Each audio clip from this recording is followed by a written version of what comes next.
Bismillahirrahmanirrahim. Assalamualaikum warahmatullahi wabarakatuh.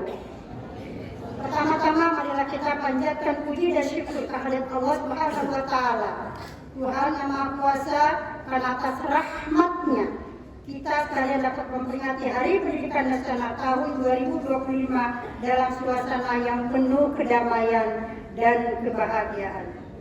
Peringatan Hari Pendidikan Nasional bukanlah sekedar seremonial tahunan yang ditandai dengan upacara bendera dan berbagai macam lomba. Hari Pendidikan Nasional merupakan momentum untuk kita meneguhkan dan meningkatkan dedikasi, komitmen, dan semangat untuk memenuhi amanat konstitusi, yaitu mencerdaskan kehidupan bangsa dengan memberikan layanan pendidikan yang terbaik, bermutu dan berkemajuan bagi seluruh anak bangsa. Undang-Undang Dasar 1945 menegaskan bahwa setiap warga negara berhak mendapatkan pendidikan. Di dalam Undang-Undang Sistem Pendidikan Nasional Nomor 20 Tahun 2003 disebutkan bahwa setiap warga negara berhak mendapatkan pendidikan yang bermutu sesuai amanat konstitusi. Tidak boleh ada diskriminasi atas dasar agama, fisik, suku, bahasa, ekonomi, jenis kelamin, domisili, dan sebab lain yang menyebabkan seseorang kehilangan kesempatan untuk memperoleh pendidikan. Pendidikan adalah hak asasi dan hak sipil. Ibu Lani, pendidikan adalah hak asasi dan hak sipil, hak yang harus dipenuhi dan diberikan kepada mereka yang memang harus mendapatkan pendidikan itu, yang melekat dalam diri setiap insan baik secara pribadi maupun warga negara. Pada hakikatnya pendidikan adalah proses membangun kepribadian yang utama, akhlak mulia, dan peradaban bangsa. Secara individual, pendidikan adalah proses menumbuh kembangkan fitrah manusia sebagai makhluk pendidikan. Ingat, manusia dilahirkan sebagai memiliki fitrah makhluk pendidikan. Jadi tidak ada manusia yang dilahirkan tidak mendapatkan pendidikan. Tidak ada manusia yang dilahirkan tidak suka dengan ilmu dan tidak suka dengan pendidikan. Karena itu merupakan fitrah kebutuhan yang harus terpenuhi. Yang dengannya manusia menguasai ilmu pengetahuan, memiliki keterampilan dan berbagai kecerdasan yang memungkinkan mereka meraih kesejahteraan, kebahagiaan, material dan spiritual. Dalam konteks kebangsaan, sebagai warga negara Indonesia, pendidikan adalah sarana mobilitas sosial politik dan secara vertikal mengangkat harkat dan martabat bangsa. Karena itu sangat tepat ketika Presiden Prabowo menempatkan pendidikan sebagai prioritas. Sebagaimana disebutkan dalam Akta Cipta keempat, Presiden Prabowo berkomitmen membangun sumber daya manusia yang kuat sebagai aktor dan agen perubahan yang mengantarkan Indonesia menjadi bangsa dan negara yang adil dan makmur melalui pendidikan. Presiden Prabowo berkomitmen memutus mata rantai kemiskinan.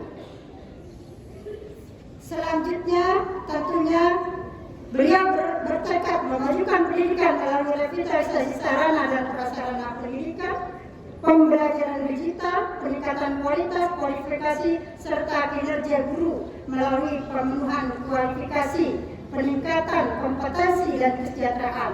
Dengan cara demikian, guru diharapkan menjadi agen pembelajaran. Guru diharapkan menjadi agen pembelajaran dan agen peradaban. Para guru tidak hanya menjadi fasilitator pembelajaran, tetapi juga mentor dan konselor para murid. Guru adalah orang tua yang senantiasa berada di sisi para murid dalam suka dan duka, serta memandu para muridnya mencapai cita-cita. Untuk itu diharapkan diperlukan kerjasama semua pihak, baik pemerintah, orang tua, masyarakat, dunia usaha, dan juga media massa. Pemerintah sebagai penyelenggara negara tidak dapat bekerja sendiri karena keterbatasan sumber daya dan sumber dana. Perlu dukungan dan dan partisipasi semesta. Ya, dikatakan semesta, semuanya berkolaborasi, semua itu berpartisipasi agar pendidikan sebagai layanan publik dapat berperan mengantarkan anak menjadi generasi yang hebat dan kuat. Kuat iman, kuat Islam, kuat akidah, kuat jasmani dan rohani.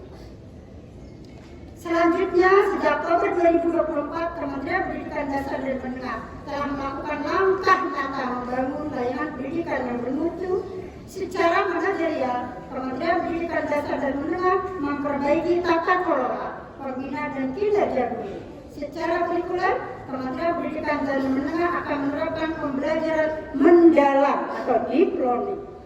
Ini sedang digaungkan ya teman-teman.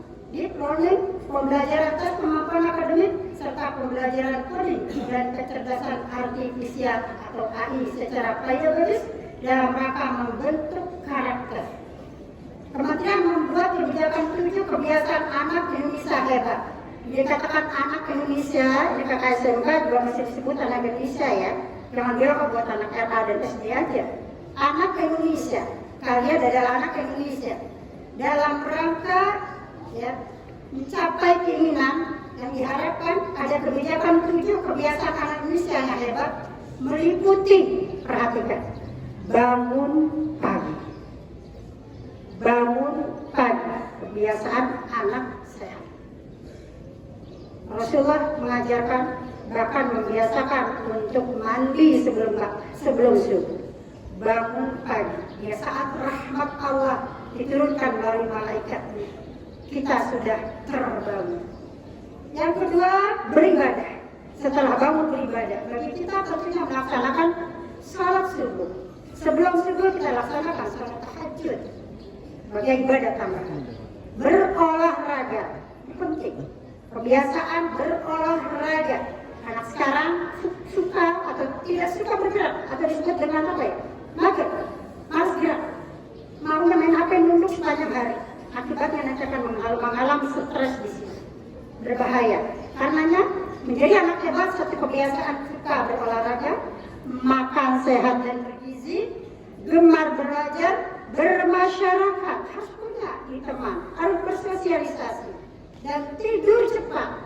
Tidur cepat yang diharapkan bagi tidur yang sehat maksimal jam 9 atau jam 10, tidak ada begadang walaupun hari libur, karena itu kebiasaan tidak bagus kecuali ada kepentingan. Berikutnya, diharapkan juga anak-anakku terbiasa program pagi ceria melalui senam anak Indonesia hebat. Jadi perlu kita maksimalkan di sekolah, ya, membiasakan dan memberikan waktu minimal dalam 1 pekan sekali melaksanakan senam anak Indonesia hebat, menyanyikan lagu Indonesia Raya dan doa bersama. Ini penting, terbiasa doa bersama. Karena doa bersama akan dikabulkan Allah Subhanahu wa Ta'ala. Bagi yang tidak bisa, kalau terbiasa bersama, insya Allah akan jadi terbiasa dan hafal doa-doanya. Pendidikan karakter pada tingkat pendidikan kanak-kanak juga ada diluncurkan album kicau. Ya Bu Eki ya. Album kicau berisi lagu anak-anak. Demikian amanat dari Menteri Pendidikan Dasar dan Menengah, yaitu Bapak Abdul Mukti, ditandatangani Jakarta 2 Mei 2025.